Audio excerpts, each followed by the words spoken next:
আজি আমি যাব ওলালোঁ ভুৱনেশ্বৰ আৰু ভুৱনেশ্বৰত গৈ আমি কি চাম আপোনালোককো দেখুৱাম। ভিডিঅ'টো চাই থাকিব শেষলৈ। এয়া আমি সকলোৱে বাছত উঠিলোঁ আৰু ভুৱনেশ্বৰৰ ফালে ৰাওনা হ'লোঁ। এতিয়া গৈ আছোঁ ভুৱনেশ্বৰ।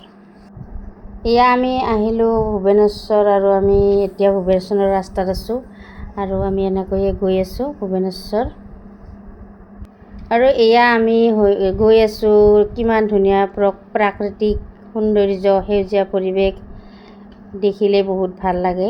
আৰু আমাৰ যিহেতু ইয়াত বেছি দিন নাথাকিম, আমি মাত্ৰ 3 দিনে থাকিম, সেইকাৰণে আমি ভাবিছোঁ আজিয়ে ভুৱনেশ্বৰৰ যি চাব লগা আছে শেষ কৰিব পাৰোঁ নে নোৱাৰোঁ নাজানো, কিন্তু চাম বুলি আশা কৰিছোঁ।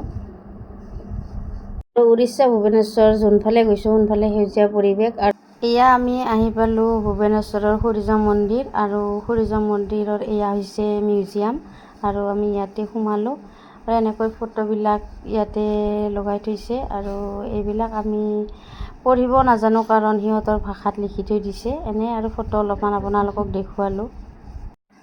আৰু মিউজিয়ামৰ ভিতৰত এনেকৈ চবে ফটো উঠাত ব্যস্ত।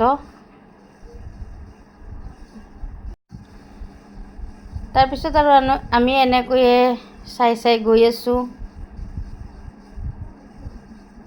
আৰু বহুত ধুনীয়া লাগে এনেকৈ সজাই থৈছে। এয়া মূৰ্তিবিলাক ইয়াতে সজাই থৈছে আৰু এনেকৈ আমি চাই আছোঁ আৰু আপোনালোককো অলপমান দেখুৱালোঁ। আহি ফাইনেলি অৰিজিনেল আমি সূৰ্য মন্দিৰ পালোঁ আৰু ইয়াৰ মন্দিৰবিলাক হৈছে এনেকুৱা শিলেৰে বনাই থৈছে, দেখিব বহুত ধুনীয়া লাগে। তাৰপিছত আহিলোঁ আৰু এটা নেক্সট মিউজিয়ামত আৰু ইয়াতো এনেকৈ শিলেৰে মূৰ্তিবিলাক বনাই সজাই থৈছে, সেইবিলাকে আমি আৰু চাই ফটো উঠি গৈ আছোঁ আৰু আপোনালোকক তাৰে মাজতে অকণমান দেখুৱাইছোঁ।